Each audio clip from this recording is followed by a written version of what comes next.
पूछो कि हमारी मंजिल कहाँ है, अभी तो सफर का इरादा किया है। ना हारेंगे हौसला उम्र भर, ये हमने किसी और से नहीं खुद से वादा किया है। नमस्कार, द पब्लिक टीवी देखना शुरू कर चुके हैं आप और मैं हूं आपके साथ अश्विन यत्री। अभी पिछले दिनों हमारा कैमरा गांव भालोट के शहीद रामधारी यत्री स्टेडियम पहुंचा था, जहां हमने आपको पहलवानों को आने वाले गेम्स के लिए तैयारी करते हुए दिखाया था। आज ठीक उसी तरह हमारा कैमरा गांव रुड़की के शहीद बतून सिंह स्टेडियम पहुंचा है, जहां से 9 इंटरनेशनल महिलाएं बॉक्सर निकल चुकी हैं जो भारत का प्रतिनिधित्व करती हैं।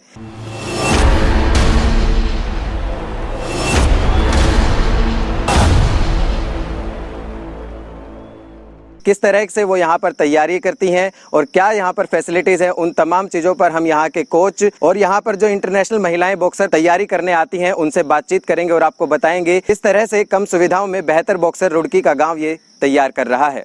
हमारी चोरियां चोरों से कम है के?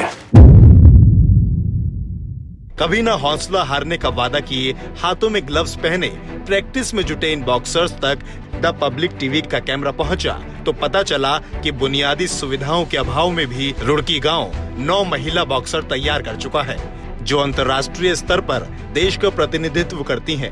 हमारे संवाददाता अश्विनी यत्री ने कोच विजय हुड्डा और बॉक्सर्स से तमाम पहलुओं पर जो बात की, आइए आपको सुनाते हैं। 2014 से कंटिन्यू ट्रेनिंग करवा रहा हूँ, जो 6 साल हो चुके हैं, लेकिन अभी तक इस स्टेडियम में सुविधा के नाम पर कुछ भी नहीं है। मैं 3 बार सीएम विंडो खेल मंत्री के पास इन बच्चों की डिटेल डाल चुका हूं, जो नेशनल और इंटरनेशनल स्तर पर है, लेकिन यहाँ का दुर्भाग्य है जहाँ पर नेशनल और इंटरनेशनल बॉक्सर जिन्होंने देश का नाम रोशन किया, world championship, south Asian games, Asian championship, Olympian, youth Olympian लड़की यहाँ पर हैं, लेकिन जहाँ सरकार क्या कर रही है, जहाँ पर डिस्ट्रिक्ट लेवल पर भी बच्चे नहीं हैं, वहाँ पे हर सुविधा है, लेकिन यहाँ आज तक मैंने ये कहे कि मैंने आज तक कहीं रिपोर्ट डिटेल वगैरह नहीं दी, हर जगह दी है, लेकिन कभी किसी ने आके कोई भी मदद नहीं की है, न कोई रिप्लाई है। बोल देते हैं फाइल चल रही है। आज तक 5 साल हो गए वो फाइल, अब तक तो पता नहीं चली है कि या ना चली है। देखो जी, हमारा फोकस तो 2024 और 2028 को लेकर चल रहे हैं ओलंपिक के लिए, और बच्चे यही दिखाना कि नए सुविधा होते हुए भी हम ओलंपिक स्तर, क्योंकि अभी इन बच्चों ने ये दिखाया कि हम world championship, Asian championship, national international player champion हुए हैं, तो आगे क्यों नहीं ओलंपिक में भी अगर सरकार सुविधा देती तो अच्छा होता। अगर हम खुद करके भी इतना ओलंपिक स्तर पर पहुंचेंगे, ये हमारी सोच है। अपने शुरुआती दिनों में घर वालों से घर का काम सीखने की नसीहतें पाने वाली 8 बार की इंटरनेशनल मेडलिस्ट परवीन हुड्डा से जब हमारे संवाददाता ने बात की तो उन्होंने भी अपने बॉक्सिंग के सफर और सरकार की कमियों के बारे में काफी कुछ बताया। पहले तो फैमिली ने बोला कि लड़कियां बॉक्सिंग नहीं करती, घर पे ही रह, घर का काम सीख, और ऐसे ही मुंह तोड़वाएगी बॉक्सिंग में, लड़कियों का नहीं होता ये गेम। बट फिर मैं थोड़ा ज़बरदस्ती आती थी ट्रेनिंग के लिए, बट फिर बाद में मेडल आए तो घर वाले भी अभी काफ़ी सपोर्ट करते हैं। शुरू में नहीं थी सपोर्ट ज़्यादा। जब मीनाक्षी हुड्डा से उनके सफर के बारे में पूछा गया तो उन्होंने भी कई कमियों को गिनाते हुए कबड्डी लीग और रेसलिंग लीग जैसी प्रतियोगिताओं को काफी महत्वपूर्ण बताते हुए इस तरह की बॉक्सिंग लीग से खिलाड़ियों की होने वाली कमाई को खिलाड़ियों की आर्थिक सहायता में काफी मददगार बताया। बॉक्सिंग लीग हो तो बहुत अच्छा होगा हमारे लिए, क्योंकि उसमें बॉक्सर को भी बहुत ज़्यादा बेनिफिट मिलता है। एक तो एक्सपीरियंस होता है, सबसे पहली बात तो एक्सपीरियंस बहुत ज़्यादा हो जाता है, क्योंकि वहाँ पे बड़े बड़े प्लेयर आते हैं, उनकी बाउट देखने को मिलती है हमें, और एक फिर पैसे वगैरह का की भी सहायता मिलती है।